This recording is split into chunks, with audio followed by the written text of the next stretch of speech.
Buenas noches a todos, bienvenidos a los estudios de la Logia Blavatsky. Hoy tenemos una sesión extraordinaria. Vamos a hacer los diálogos teosóficos de meditaciones extractos de las cartas de los maestros de sabiduría a partir del 25 de noviembre. Recordemos que estos diálogos son recopilados por Catherine Bichi de las cartas de los maestros y hoy nos los va a compartir nuestro querido Enrique Sánchez, presidente de la Logia. Y el tema es el equilibrio. Bueno, muchísimas gracias. Adelante, querido Enrique. Bienvenidos todos, como siempre. Entonces, el tema es el equilibrio. Y como la armonía es el equilibrio, por aquí encontré un pensamiento de Marco Aurelio, el emperador sabio romano, que fue de los llamados estoicos.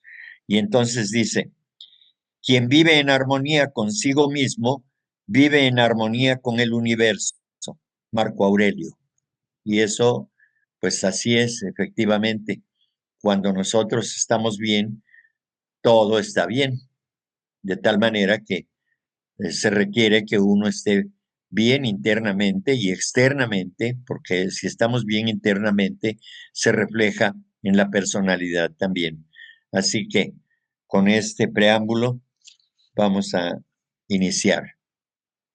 Entonces el día 25 dice el maestro: aunque derramaras océanos de lágrimas y te humillaras por completo, esto no movería ni un tris de la balanza de la justicia.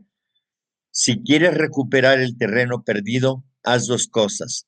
Realiza la más amplia y más completa de las reparaciones y dedica tus energías al bien de la humanidad, dice el maestro KH. Desde luego, cuando dice la balanza de la justicia, se refiere al karma, por supuesto. Entonces dice: no es la ola la que ahoga al hombre, sino la acción personal del desdichado que marcha deliberadamente y se coloca bajo la acción impersonal de las leyes que gobiernan el movimiento del océano. El karma no crea ni designa nada. El hombre es quien traza y crea las causas, y la ley kármica ajusta los efectos.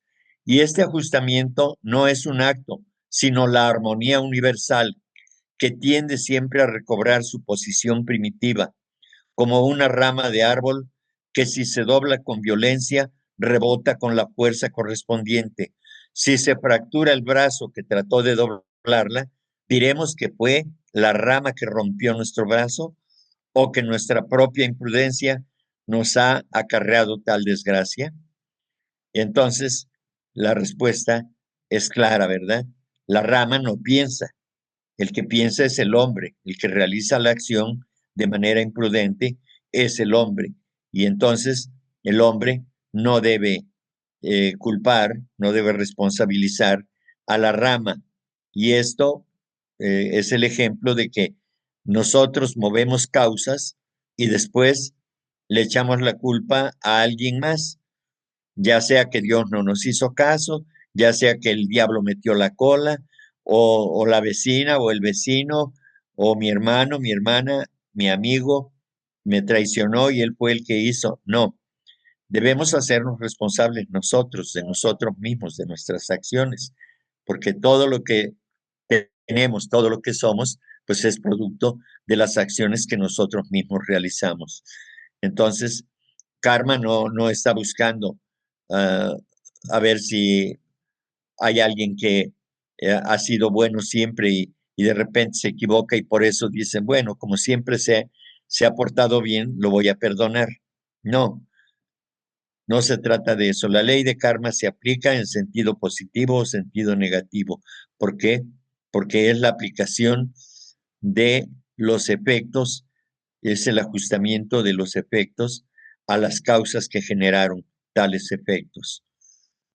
El día 26 dice: aquellos que se detienen y vacilan y son los más precavidos antes de entrar en el espíritu de un esquema enteramente nuevo, son en los que generalmente se puede confiar mucho más que en aquellos que se precipitan en toda nueva empresa como moscas en una taza de leche hirviendo. Eso dice el maestro M. Entonces, el comentario es que el detenerse o contenerse frente a una toma de decisiones nos da la oportunidad de analizar las opciones, ventajas y desventajas, riesgos y peligros de una situación antes de actuar. La prudencia, una cualidad ligada a la precaución, es una señal de sabiduría. Demuestra un enfoque maduro ante la vida en lugar de una actuación impulsiva e imprudente que nos puede acarrear males innecesarios. Y así es efectivamente. Eh, yo conozco el dicho que seguramente ustedes conocerán. Antes de tomar una decisión, respira 10 veces. Esto de respirar 10 veces es la invitación a reflexionar, a ubicar eh, verdaderamente con la mente tranquila, los nervios templaditos para no hacer o no realizar acciones de las cuales después se puede uno arrepentir. Así que es necesario que tomemos en cuenta todo eso.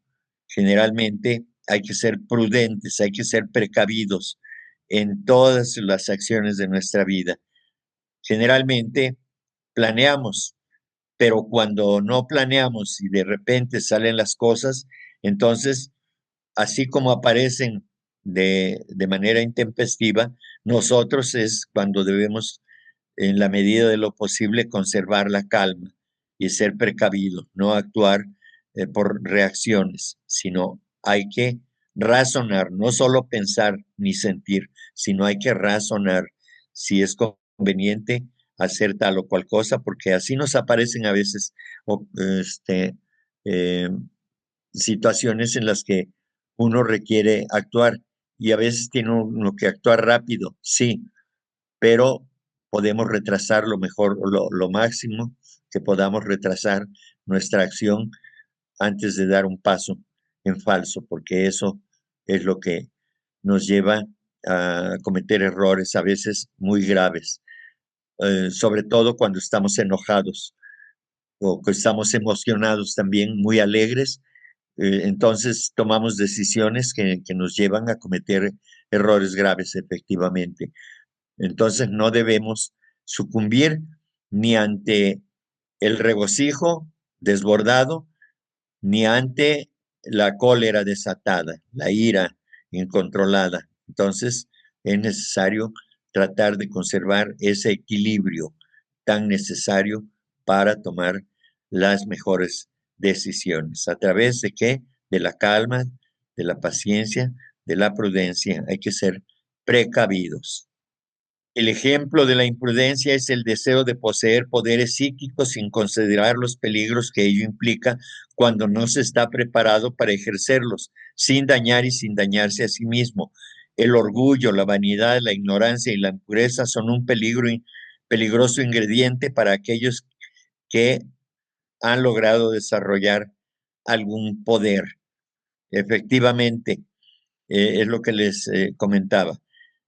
Si estamos muy emocionados porque de repente, eh, por nuestra propia voluntad y por nuestra propia decisión, decidimos poner en práctica algún poder psíquico que sentimos que ya lo poseemos y resultan las cosas, entonces eso puede llevarnos a que podamos empezar a ejercerlos, pero no en la dirección correcta, sino en la dirección incorrecta, empezando por actitudes egoístas que solamente van a beneficiarnos a nosotros mismos sin considerar que ese poder que podemos ejercerlo, lo podemos ejercer para ayudar a otros, no para beneficiarnos a nosotros mismos, porque cuando se desarrollan los poderes, eh, aparejado con ello viene la responsabilidad de utilizarlos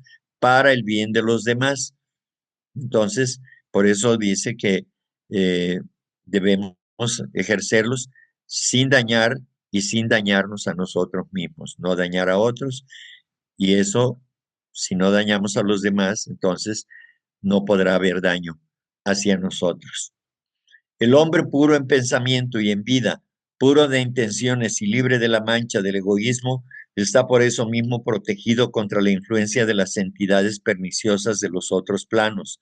No hay en él nada sobre la cual puedan actuar tales entidades. No es medio adecuado para ellas.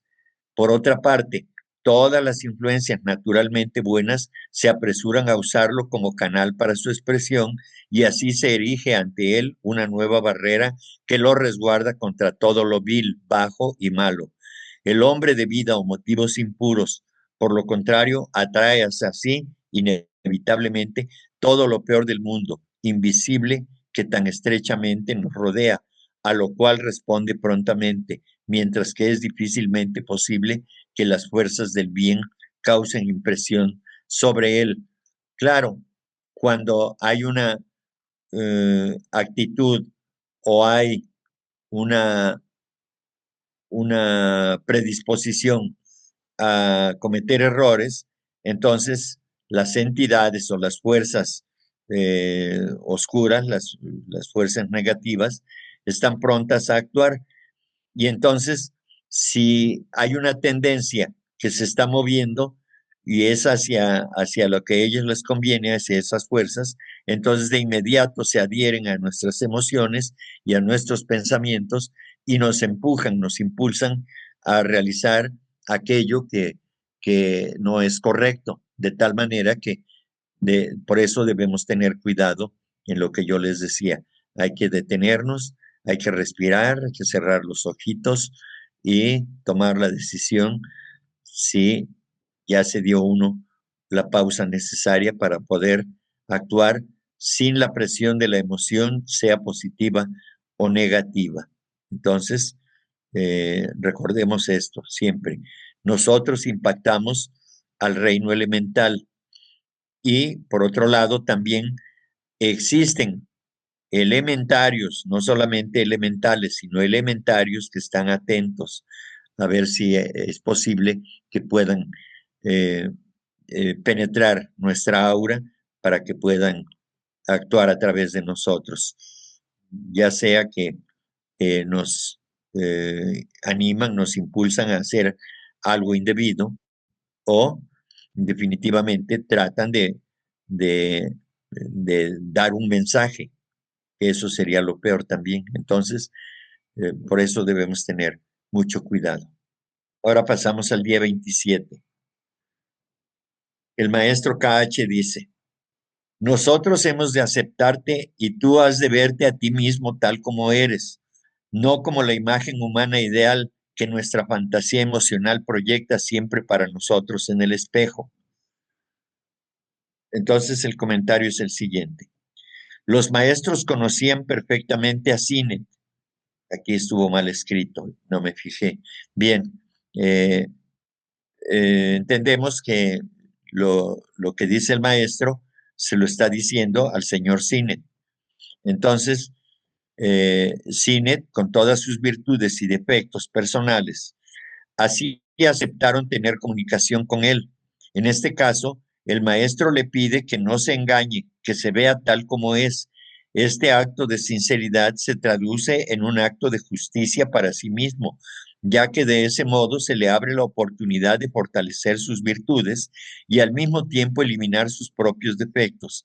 Este hecho le capacita para ser un instrumento apropiado al servicio de los maestros. Sí, por supuesto. ¿Sí? Eh, los maestros conocían perfectamente a Sinet. Todo maestro que se pone en contacto con un discípulo lo estudia, lo ve y sabe lo que será bueno y lo que no será bueno para el aspirante al sendero o para el discípulo, ya en su caso. Entonces, por eso le hace esa declaración.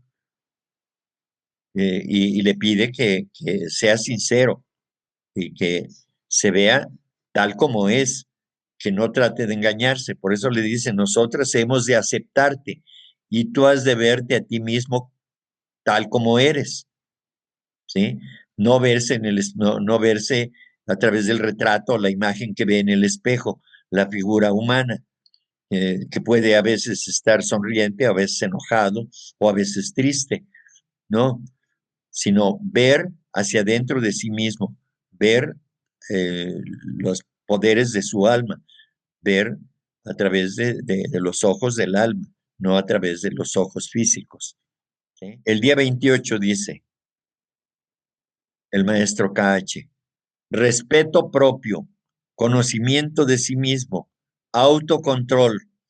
Solo estas tres cualidades conducen a la vida hacia el poder soberano, pero recordad al mismo tiempo el gran peligro de la propia voluntad cuando no está regulada por las tres cualidades antes mencionadas, especialmente en la cuestión del desarrollo espiritual.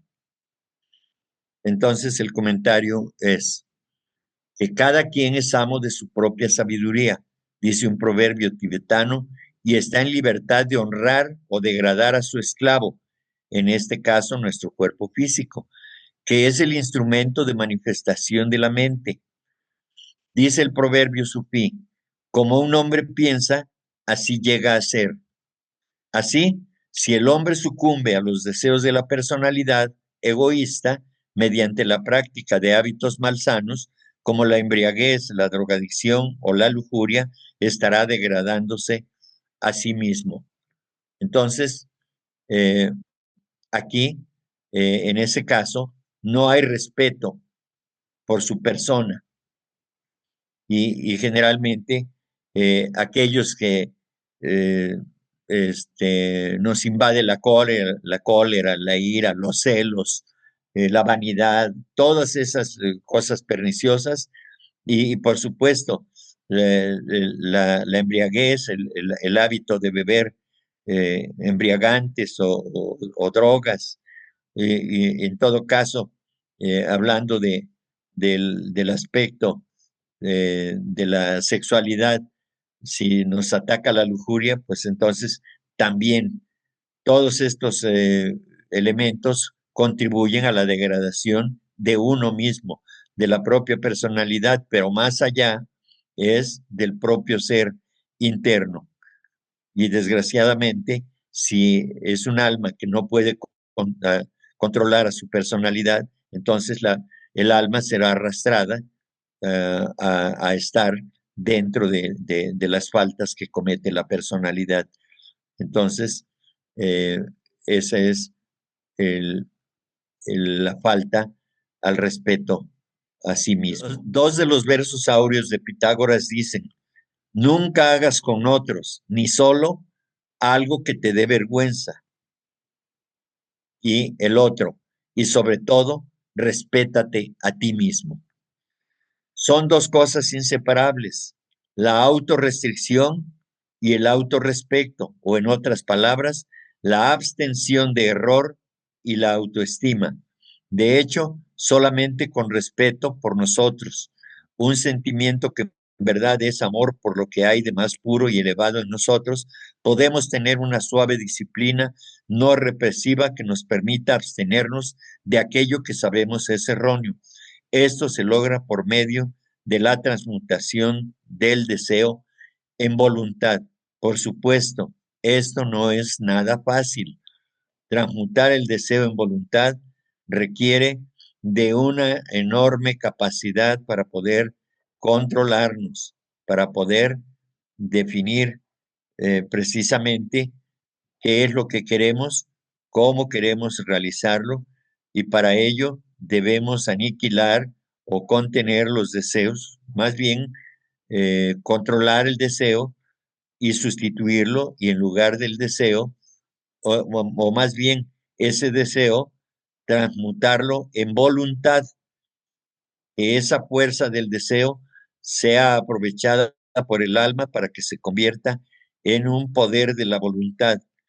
Y el poder de la voluntad, aunado al deseo del alma, nos llevará, nos conducirá a realizar cosas elevadas, cosas buenas, porque el yo superior no, no va a realizar acciones que vayan en contra de su esencia, que es el amor.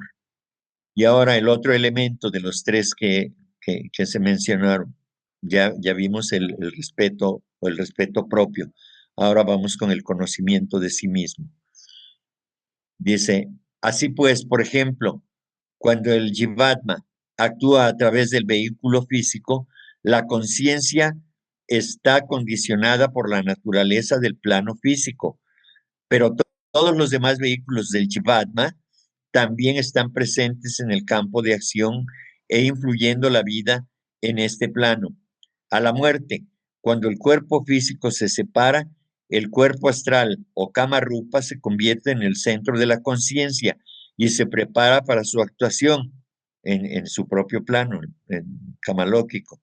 Pero todos los demás vehículos siguen aún presentes en el campo de actuación y modifican la manifestación. En el estado de Samadhi, cuando este centro de conciencia se desplaza deliberadamente de uno a otro plano, un vehículo se convierte en el centro de conciencia por el momento, mientras los otros permanecen en la parte exterior del campo de acción. Es decir, que eh, cuando acontece la muerte, digamos, los los cuatro principios, digamos, el doble etéreo, el Kama Rupa, la mente inferior o Kama Manas y la mente superior o Manas superior están juntos, pero en ese plano únicamente el que actúa es el Kama Rupa, ¿sí? Entonces, los demás están como, digamos, están ahí, no actúan, porque no es su plano de conciencia. Y si no es su plano de conciencia, entonces no se van a enterar de lo que está aconteciendo. En el caso del yo superior o de la mente superior, se empieza a dar cuenta, empieza a tener conciencia nuevamente cuando ya el Kamarupa está muriendo y acontece la segunda muerte. Después de la muerte física, acontece la muerte emocional. Por el momento y por esa encarnación ya termina su función, ya terminó de elaborar toda esa energía que le ha acompañado, todos los deseos y demás, y llega a la comprensión de ese ser humano de que eso no fue correcto, de que eso no le sirve, y se puede estar en ese plano pues muchísimos años, varios siglos, hasta 500 años para agotar esa energía. Es tanto el poder que tienen nuestras emociones de todo tipo, las buenas y las malas, que podemos estar hasta 5 siglos batallando con eso, en el llamado purgatorio. Entonces, efectivamente, igualmente en el estado de Samadhi, pues todos los principios están presentes, pero el que prevalece es la mente superior, que está concentrada en su trabajo y conectada con Buddhi, en este caso, ¿sí? En ese plano. No puede ser de otra manera, porque como les digo, no, no actúan los principios, no actúan en planos diferentes, solamente se actúa en uno solo de esos planos, se enfoca la atención completamente ahí. No digo que no tenga participación, por ejemplo, en la vida de vigilia de nuestra vida, pues ahí está presente la mente superior para tomar decisiones y demás, pero están los otros principios también actuando, está el cuerpo físico y está el cuerpo de los deseos, el principio de los deseos a través del Kama Rupa, y entonces es esto. Entonces, cada uno va tomando su momento y va actuando de acuerdo a lo que en ese momento esté viviendo. Si es un estado emocional, ya sea positivo o negativo, el centro de atención está en ese campo. Y si es cuando estamos meditando o cuando estamos realizando un trabajo, un estudio del que sea, la atención está totalmente enfocada en el yo superior. y así por el estilo. Cuando realizamos un trabajo físico, el dueño de la acción pues es el cuerpo físico y así. Entonces, este es eh, eh, el detalle de conocerse a sí mismo uno. No somos el cuerpo físico que vemos en el espejo. Esa es la parte, la cáscara más externa solamente. Entonces, es necesario saber que tenemos otros principios a través de los cuales realizamos los pensamientos, las emociones y el trabajo físico, desde luego. Seguimos con lo mismo del conocimiento de sí mismo. El hecho antes mencionado demostrará la necesidad de abordar el problema del conocimiento de sí mismo de una manera amplia, teniendo en cuenta nuestra constitución total. Todos nuestros vehículos están relacionados entre sí y son interdependientes, y en cierto modo nosotros no podemos modificar el uno sin modificar también los demás. Si una persona desea un buen estado de salud emocional, no puede aislar su vida emocional y preocuparse únicamente de eso. También tiene que preocuparse de su vida mental y física. Y si quiere ser realmente concienzudo, tendrá que preocuparse también de su naturaleza espiritual. Entonces vemos aquí que como somos un todo integral, entonces lo que haga, lo que realicemos eh, bajo la influencia de uno de los principios necesariamente afecta a los otros principios, ¿sí? Entonces, entonces si realizo una acción bajo los influjos de una emoción fuerte, es porque fue generada por el pensamiento. Hubo una idea para poder realizar eso y hubo un deseo también de realizarlo. Entonces, el cuerpo reacciona o actúa y lo realiza, pero eso afecta al yo superior dependiendo del tipo de acción que se realice. Si es una mala acción, entonces eso se reflejará en su karma. Si es una buena acción, igualmente se reflejará en su karma después. Y eso, desde luego, que afecta el desarrollo espiritual. Continuamos con el conocimiento de sí mismo. El siguiente elemento superior de nuestra constitución interna es la individualidad, o sea, el yo superior, el cual es llamado indistintamente el ego o el jivatma, y que actúa a través de los vehículos causal, búdico y átmico. La individualidad representa el elemento espiritual en el hombre y es el yo inmortal que dura de vida en vida y que gradualmente desarrolla todos los atributos y poderes divinos de su interior durante el largo periodo eónico. Eónico quiere decir una era de su evolución o una etapa en este caso, ¿no? Entonces, vemos que dentro de nuestra constitución interna, esa individualidad es lo que nos da la capacidad de decir, de reconocernos y de decir yo soy yo. Esa es la individualidad, o sea, la mente superior que actúa, que razona y se identifica así. Yo soy yo, ¿sí? No nada más el yo soy, sino yo soy yo. Yo me reconozco que yo soy eso que está ahí, ¿sí? Internamente, desde luego.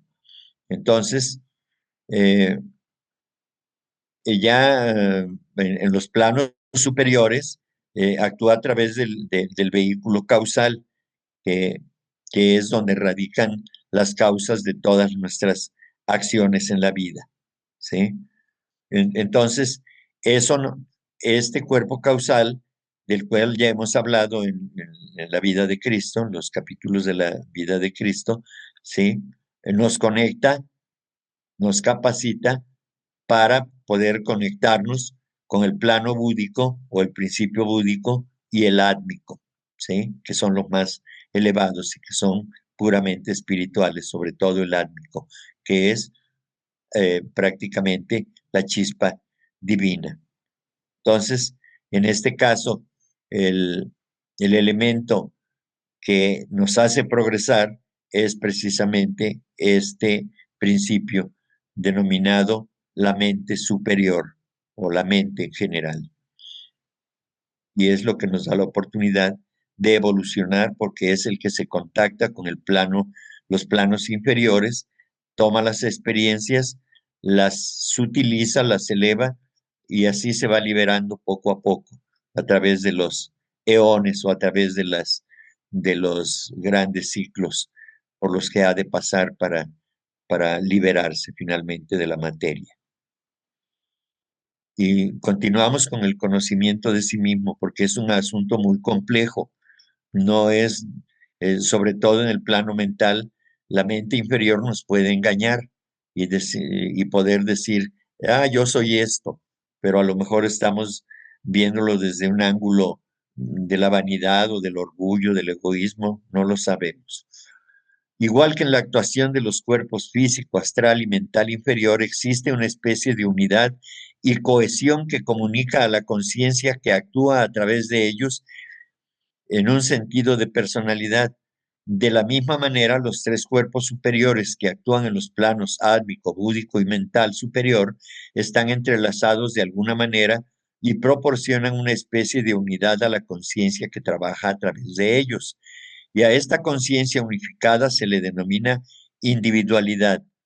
Esta individualidad, aunque actúa bajo las limitaciones de los planos respectivos, está todavía por encima de muchas de las ilusiones más vulgares que nublan la visión de la personalidad y que hacen que ésta se considere a sí misma como una entidad separada, luchando por su existencia independiente contra todas las demás manifestaciones de la vida divina. Es aquí donde se da el sentimiento de la separatividad, pero eso corresponde a la parte inferior de la mente humana, de la mente superior. Entonces, la parte inferior de esta mente hace este trabajo de la separatividad. Entonces, eh, visto de esa manera, se adhiere a la personalidad y por supuesto la personalidad tiene que ver con el Kama Rupa y con el cuerpo físico y con esa parte inferior de la mente, la cual se llama la mente inferior o la mente concreta, que prefiere todo lo relacionado con las cosas mundanales, las cosas que le dan placer, eh, aún y cuando pueda esto representar sufrimiento para los demás y para sí mismo. Entonces, este es el asunto que es lo que tenemos que conocer.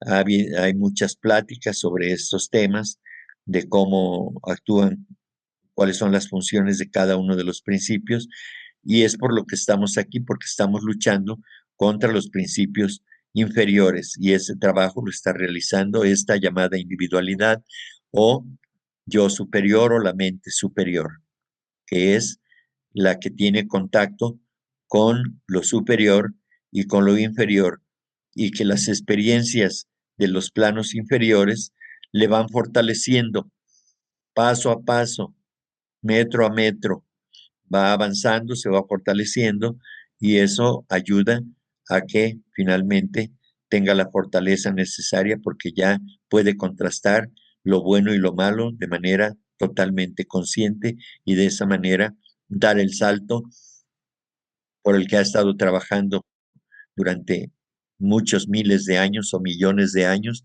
hasta alcanzar la liberación de la materia misma. El hombre, como yo superior, es consciente de su naturaleza divina e inmortal, es consciente de la unidad de la vida y de su unidad con esa vida, y reconoce el propósito divino en la evolución.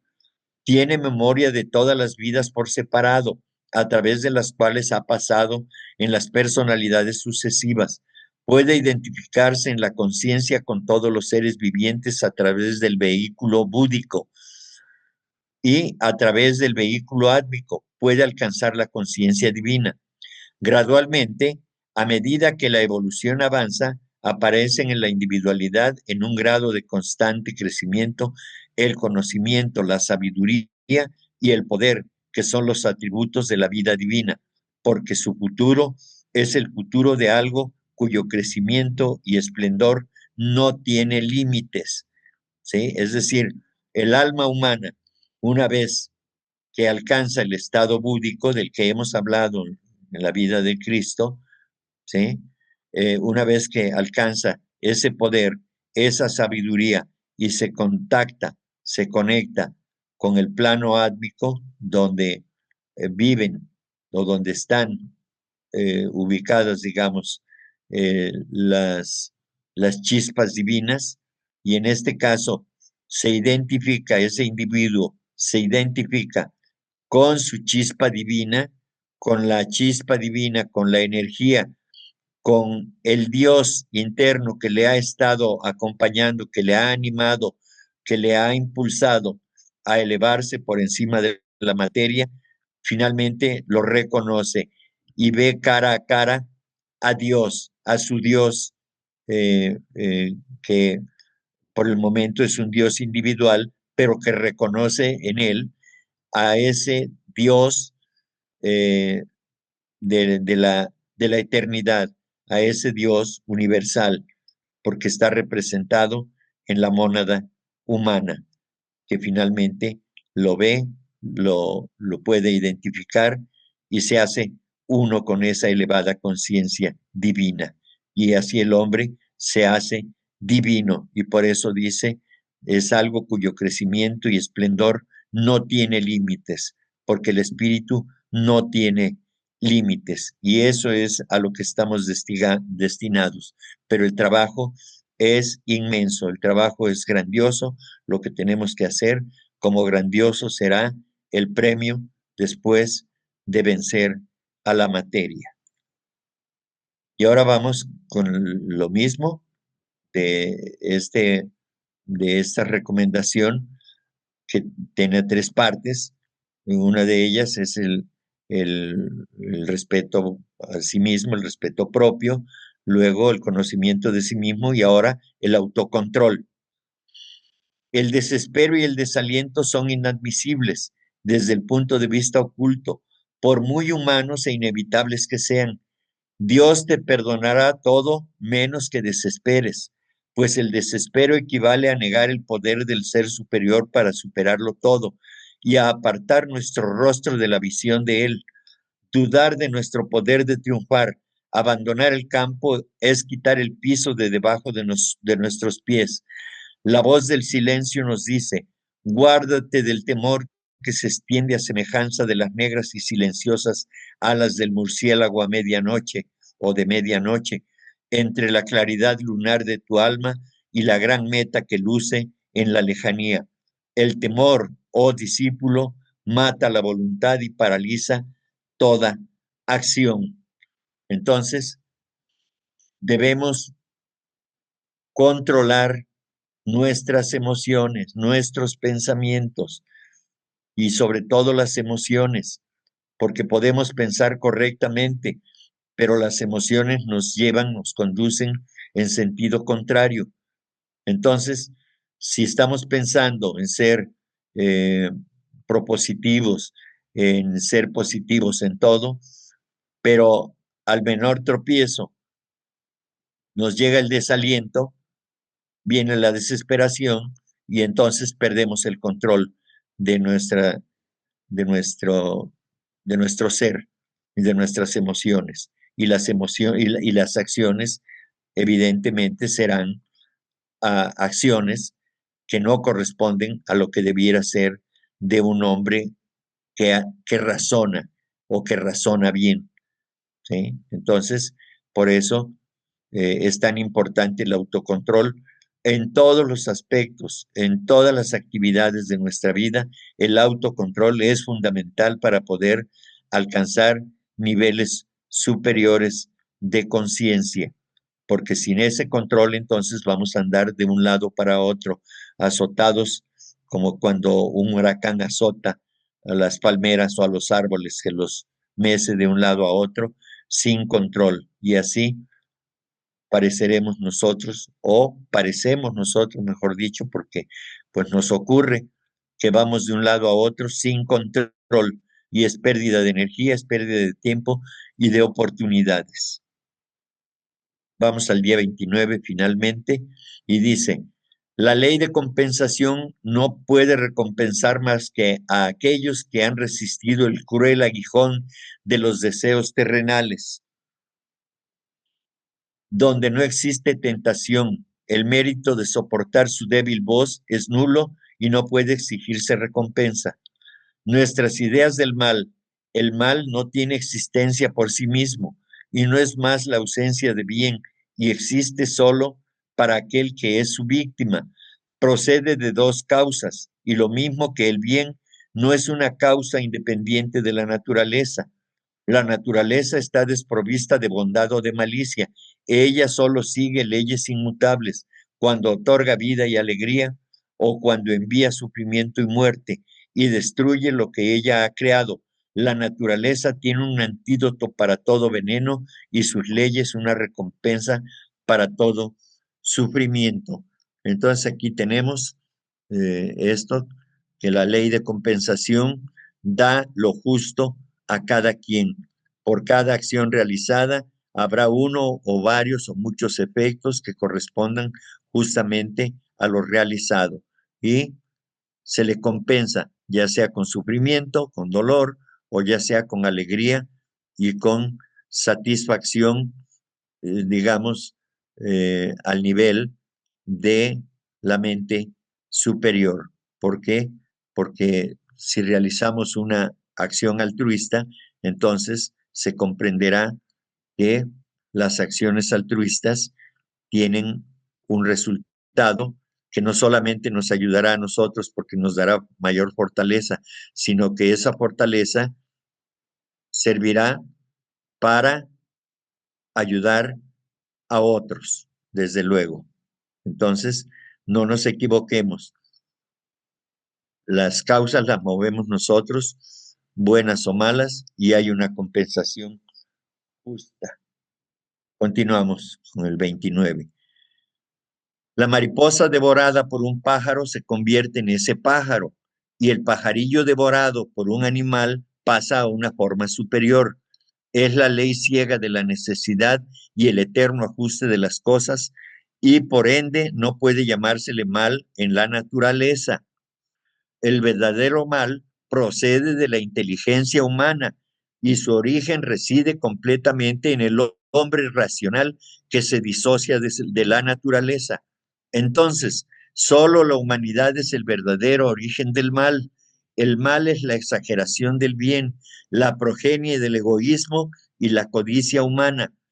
Piensa profundamente y encontrarás que, con excepción de la muerte, que no es un mal, sino una ley necesaria, y de los accidentes que siempre encontrarán su recompensa en una vida futura, el origen de todo mal, ya sea grande o pequeño, está en la acción humana, en el hombre cuya inteligencia lo hace el único agente libre de la naturaleza.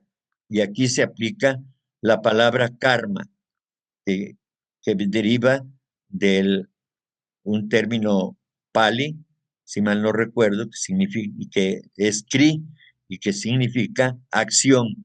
Entonces, la acción bajo la influencia de la razón del hombre, y por ello se le aplica la ley de karma, solamente se aplica al hombre, porque es un hombre, un ser que razona. Entonces, él es el único responsable de todo el mal que ocurre en la naturaleza. Es el hombre el que genera ese mal. En la naturaleza no existe ni bien ni mal.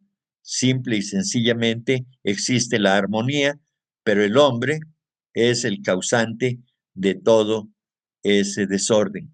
El hombre con sus malos pensamientos y, por supuesto, deseos y malas acciones. Según se ve en el Zohar, el alma defiende ante Dios su libertad y dice: Dios del universo, soy tan feliz en este mundo y no deseo ir a otro donde seré una sierva expuesta a toda clase de corrupciones. La doctrina de la necesidad fatal, la inmutable y eterna ley, queda afirmada en la respuesta de la divinidad.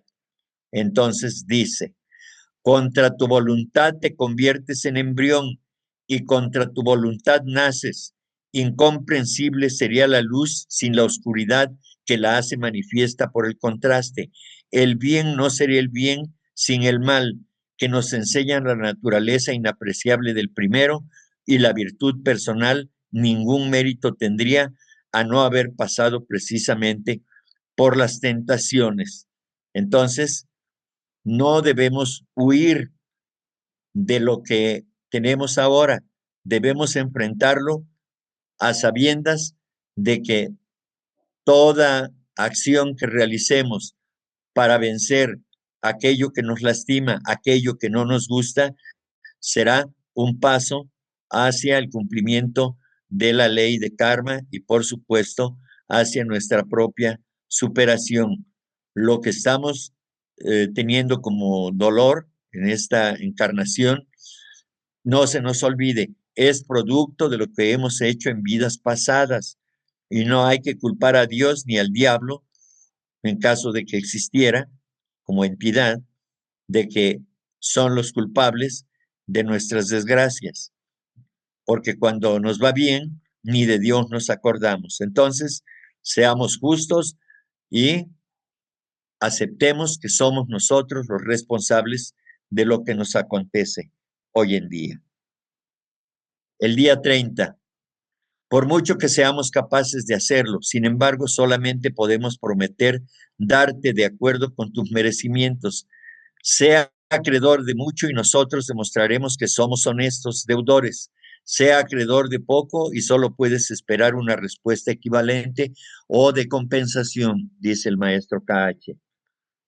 Entonces el comentario es, este no es meramente un texto tomado del libro de copias de un escolar, aunque así suene, sino solamente el enunciado desmañado de la ley de nuestra orden y nosotros no podemos traspasarla, desconociendo completamente los modos de pensamiento y de acción occidentales, especialmente los ingleses. Si nos inmiscuyéramos en una organización de esa naturaleza, sus hábitos fijos y tradiciones se verían innecesariamente incesantemente en oposición, sino con las nuevas aspiraciones en sí mismas, al menos con sus modos de realización, tal como serían sugeridos por nosotros. No podrían obtener un consentimiento unánime para avanzar incluso lo que pudieran hacer por ustedes mismos. Aquí se reafirma lo que ya dije anteriormente y los maestros, lo dice el maestro KH, no pueden violentar ninguna ley y también no pueden violar las propias reglas a las que ellos están sujetos y por las cuales se comprometieron a trabajar y trabajar en función de esas reglas que les dieron. Entonces, eh, se lo dice claramente al señor Sinet y por supuesto que después le dice que en el caso de los eh, integrantes o los miembros de la logia de Londres, eh, no, que preside el señor Sinet, no son eh, eh, personas de fiar, en todo caso, si se comportan bajo las tradiciones, bajo los hábitos que tienen como ingleses. Entonces, es definitivamente, dice el maestro, es un asunto que ellos deben de resolver y que no pueden intervenir los maestros. Y así, en nuestras vidas tenemos que resolver por nosotros mismos lo que nos corresponda, lo que nos competa y de lo que somos responsables porque nosotros lo hemos generado. Con esto terminamos y muchas gracias por atender a nuestra invitación en esta ocasión.